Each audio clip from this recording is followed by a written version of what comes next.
जय तुलसी मैया। आप सभी को कार्तिक मास के शुरू होने की हार्दिक बधाइयाँ। कार्तिक महात्म्य। सब प्रकार के विघ्नों का नाश करने वाले गणेश जी, सारी सृष्टि का पालन करने वाले भगवान विष्णु, ज्ञान की दाता सरस्वती जी, सब पुराणों के कर्ता श्री व्यास जी तथा सभी ज्ञानी जनों के चरण कमलों में नमस्कार करके भगवान की श्रद्धा और भक्ति रस में डूबे हुए कार्तिक मास की कथा कहता हूँ। सभी पापों से मुक्ति दिलाकर इस लोक में सर्व सुख, धन, वैभव, रिद्धि सिद्धि और अंत में मोक्ष प्रदायक है ये पावन कथा। तो इससे पहले कि हम आगे बढ़ें, आपका स्वागत करते हैं अपने इस YouTube चैनल ज्ञान गंगा में। चलिए सुनते हैं पहला अध्याय। एक समय धर्म के गुण, रहस्यों, ज्ञान, विज्ञान और शास्त्रों में वर्णित कथाओं पर गहन चर्चा करने हेतु 88,000 ऋषि मुनि नैमिषारण्य तार्थ में एकत्रित हुए। उनके मध्य महर्षि वेदव्यास के सुयोग्य शिष्य सूत जी महाराज ऐसे शोभित हो रहे थे जैसे आकाश में तारों के मध्य चंद्रमा। धर्म के सभी गुण, रहस्यों, 4 वेदों, 6 शास्त्रों और 18 पुराणों के ज्ञाता श्री सूत जी से शौनकादि 88,000 ऋषि मुनियों ने कहा, हे मुनि श्रेष्ठ ऋषि सूत जी, आप कृपा करके हमें कोई ऐसा सरल उपाय बताएं जिससे हमारी इस महाघोर कलयुग के प्रहार से रक्षा हो सके। समस्त ऋषि मुनियों के मुख से यह बात सुनकर श्री सूत जी बोले, तुम्हारी श्रद्धा तथा प्रभु भक्ति देखकर मेरा हृदय बहुत प्रसन्न है। इसी से आज मैं तुम्हें कार्तिक महात्म्य की पावन कथा सुनाता हूँ। इसके सुनने से इस कालिकाल में मनुष्य के समस्त पाप नष्ट हो जाते हैं और मनुष्य वैकुंठ में वास पाता है। सो आप सावधान होकर सुनिए। एक समय सभी जीवों का भला चाहने वाले ब्रह्मा जी के पुत्र श्री नारद मुनि ब्रह्मलोक में पहुंचकर जगत रचयिता श्री ब्रह्मा जी को नतमस्तक प्रणाम करके विनीत भाव से पूछने लगे, हे जगत पिता, कृपा करके आप कोई ऐसा धर्मोपदेश सुनाने की कृपा करें जो इस कली काल में सब पापों को नष्ट करके मोक्ष देने वाला हो। नारद जी की इस श्रद्धायुक्त बात सुनकर ब्रह्मा जी बोले, हे पुत्र, तुमने संसार के कल्याण हेतु यह बात पूछी है। तुम्हारी भगवान के चरणों में सच्ची श्रद्धा और भक्ति देखकर आज मैं तुम्हें कार्तिक मास का पावन महात्म्य सुनाता हूँ, जिसके पढ़ने और श्रवण करने से मनुष्य के समस्त पाप नष्ट हो जाते हैं और वह इस संसार में सुख भोग कर अंत में बैकुंठ धाम को प्राप्त करता है। यह कार्तिक मास भगवान को अत्यंत प्रिय है।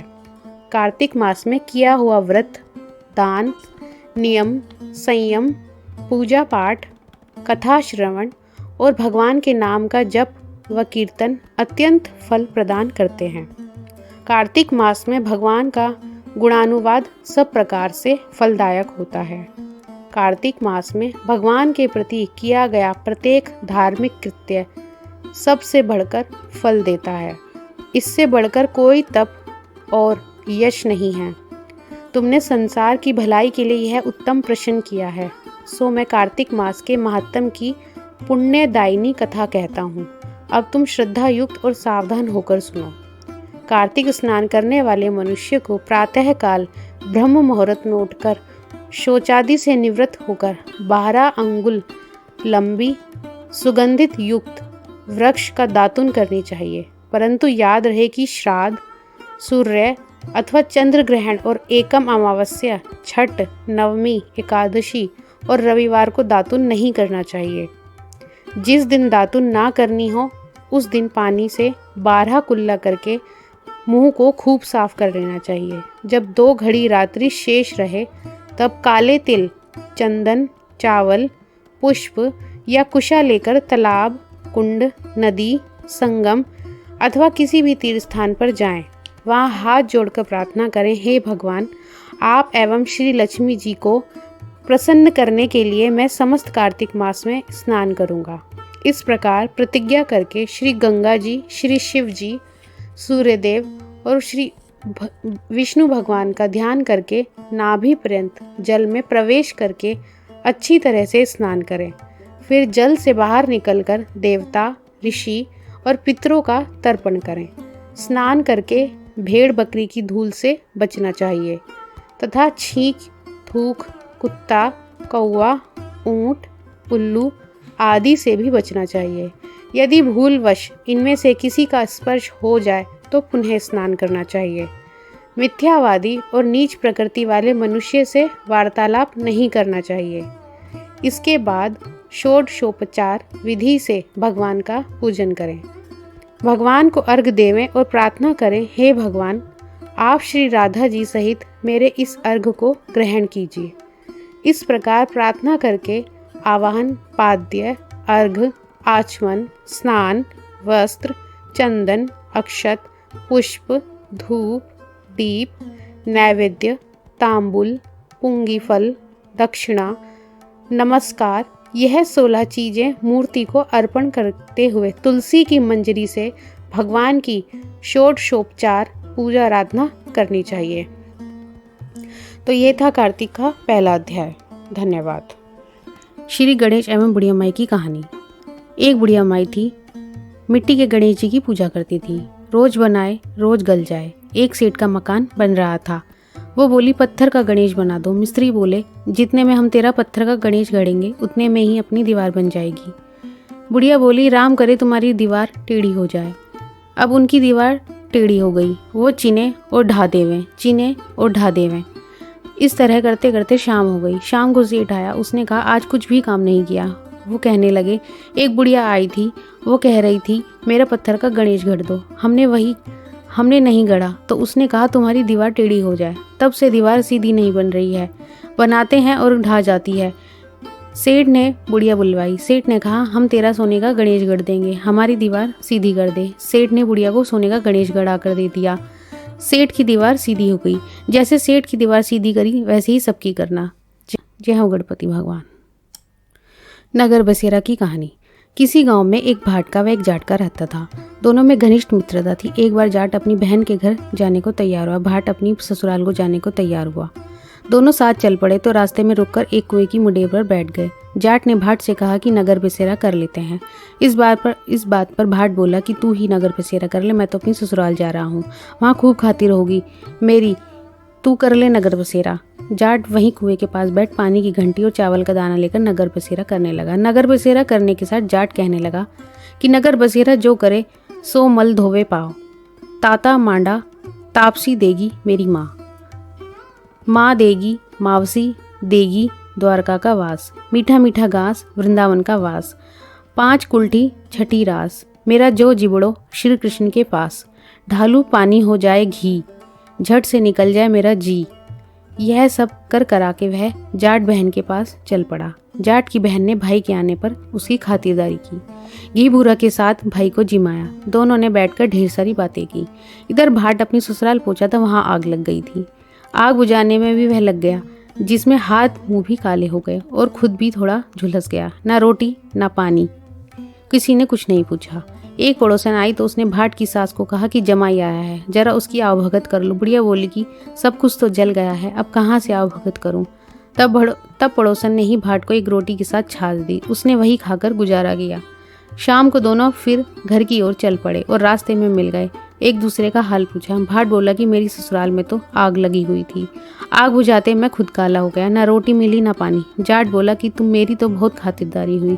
फिर बोला कि मैंने कहा था ना कि नगर बसेरा कर ले, वो आप कर ले। लेकिन भाट ने फिर मना कर दिया। कहने लगा कि मेरी मावसी है, पता नहीं रोटी दे या ना दे, तेरी तो माँ है, दही की छुछली चूरमा का पेड़ा धरा पाएगा। भाट ने फिर नगर बसेरा नहीं किया, जाट ने कर लिया। नगर बसेरा जो करे सो मल धोवे पाओ। ताता मांडा तापसी देगी मेरी माँ, माँ देगी मावसी देगी द्वारका का वास। मीठा मीठा घास वृंदावन का वास। 5 कुल्टी छठी रास, मेरा जीवड़ो श्री कृष्ण के पास। ढालू पानी हो जाए घी, झट से निकल जाए मेरा जी। करके वह चल पड़ा। घर पहुँचते ही जाट की मावसी ने बहुत लाड प्यार किया। उधर भाट घर गया तो उसकी भैंस खो गई थी। बाप एक लाठी रखे तो दूसरी उठाए और कहने लगा कि ससुराल गया तो आग लगा दी, अब यहाँ आया तो भैंस खो दी। बाप ने कहा कि पहले भैंस लेकर आ, तभी रोटी पानी मिलेगी। सारा दिन भाट भैंस ढूंढता रहा, लेकिन उसे भैंस नहीं मिली। जाट और भाट की मुलाकात फिर से बाजार में हो गई। जाट ने भाट के हालचाल पूछे तो भाट बोला कि आते ही भैंस खो गई।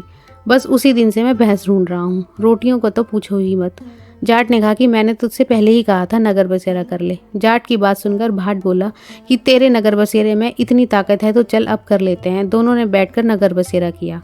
नगर बसेरा जो करे सो मल धोवे पाँव, ताता मांडा तापसी देगी मेरी माँ, माँ देगी मावसी देगी द्वारका का वास, मीठा मीठा घास वृंदावन का वास, 5 कुल्ठी छठी रास, मेरा जिबड़ो श्री कृष्ण के पास, ढालू पानी हो जाए घी, झट से निकल जाए मेरा जी।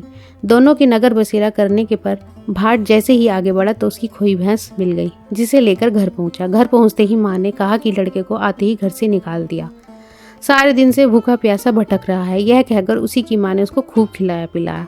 इस घटना के बाद सारे नगर में ढिंडोरा पिटवा गया कि कार्तिक में सब कोई अपने पीहर या सासरे आते जाते नगर बसेरा करे। जैसे भाट को नगर बसेरा करने का फल मिला, वैसे ही हर किसी को मिले। धर्मराज की कहानी। 2 सेठानियां थीं। एक घर में धन बहुत था पर वह कंजूस थी। दूसरी के पास धन थोड़ा कम था पर मन से बहुत सी थी। रोज सवेरे उठती, गंगा स्नान करती, तुलसी माता के बड़ पीपल सींचने, भगवान के मंदिर जाके पूजा करती। धर्मराज सूरज भगवान की कहानी सुनती, भगवान को भोग लगाकर अतिथि को जिमाती, गाय कुत्ता के लिए ग्रास निकालती। दूसरी सेठानी इस धर्मात्मा को देखकर हंसती और कहती, पता नहीं दिन भर क्या करती रहती है। थोड़े समय बाद दोनों सेठानियों को भगवान का बुलावा आया। धर्मात्मा सेठानी के या तो यमराज ने विवान भेजा और दूसरी को दूध मारते ही ले गए। रास्ते में सेठानी बोली, मेरे को भूख लगी है। तो दूध बोले, किसी को कुछ दिया होगा तो मिलेगा। फिर बोली, प्यास लगी है। दूध बोले, किसी को पानी पिलाया है तो मिलेगा। रास्ते में उसे कांटे चुभने लगे, गर्मी पड़ने लगी, पर दूध तो उसे घसीटते ही ले गए। अब सेठानी बहुत पछताने लगी, सब कुछ होते हुए भी दान धर्म नहीं किया। इतने में यमराज का दरबार आया। धर्मात्मा बुढ़िया को भगवान के पास सिंहासन मिला और वह उस पर बैठी थी। उधर उस दूसरी देवरानी को तपते कुंड में डाल दिया गया। अब सेठानी यमराज से बोली, मुझे 1.25 पहर का जीवन दान दो, मैं वापस आकर दंड भोग लूंगी। यमराज बोले, ठीक है। सेठानी के शरीर में वापस प्राण डाल दिए। संसार में आते ही पंडितों को बुलाकर सेठानी ने धर्मराज की कथा सुनी, सब तरह से दान धर्म किया। इतने में समय पूरा हो गया। अब के बार विमान आया। 1.25 पहर के दान धर्म से सेठानी को स्वर्ग मिला। धर्मराज जी ने सेठानी पर कृपा करी, वैसे ही सब पर करना। तुलसी माता की कहानी। कार्तिक महीने में एक बुढ़िया माई तुलसी जी को सींचती और कहती कि हे तुलसी माता, सत की दाता, मैं तेरा बिड़ला सींचती हूँ। मुझे बहू दे, पीताम्बर की धोती दे, मीठा मीठा घास दे, बैकुंठ का वास दे, चटक की चाल दे, पटक की मौत दे, चंदन का काट दे, रानी सा राज दे, दाल भात का भोजन दे, 11 की मौत दे, कृष्ण जी का कंधा दे। तब तुलसी माता यह सुनकर सूखने लगी। तो भगवान ने पूछा कि हे तुलसी माता, तुम क्यों सूख रही हो? तुलसी माता ने कहा कि एक बुढ़िया रोज आती है और यही बात कहती जाती है, मैं सब बात तो पूरा कर दूंगी, लेकिन कृष्ण का कंधा कहाँ से लाऊंगी? तो भगवान बोले, जब वो मरेगी तो मैं अपने आप कंधा दे आऊँगा, तो बुढ़िया माई से कह देना। जब बुढ़िया माई मर गई तो सब लोग आ गए। जब माई को ले जाने लगे तो वह किसी से नहीं उठी। तब भगवान 12 बरस का रूप धारण करके वहाँ आए और बालक ने कान में कहा कि मैं एक बात कहूँगा तो बुढ़िया माई उठ जाएगी। तो बालक ने कहा कि बुढ़िया माई मन की निकाल ले, पीताम्बर की धोती ले, मीठा मीठा घास ले, बैकुंठा का वास ले, चटक की चाल ले, पटक की मौत ले, कृष्ण जी का कंधा ले।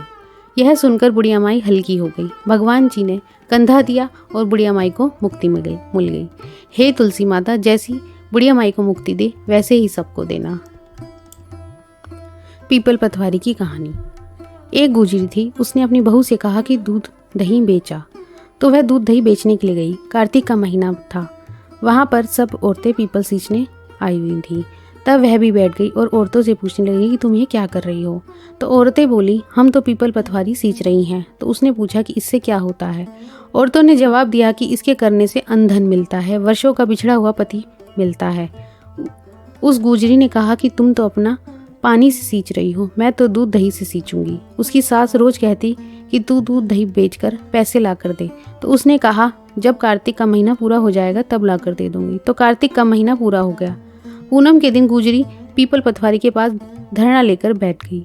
पीपल ने पूछा कि यहाँ तू क्यों बैठी है। उसने कहा कि मेरी सास दूध दही के पैसे मांगेगी। तो पीपल ने कहा कि मेरे पास तो पैसे नहीं हैं, यह पत्थर, डंडे, पान पत्ते पड़े हैं, वह ले जा और गुल्लक में रख देना।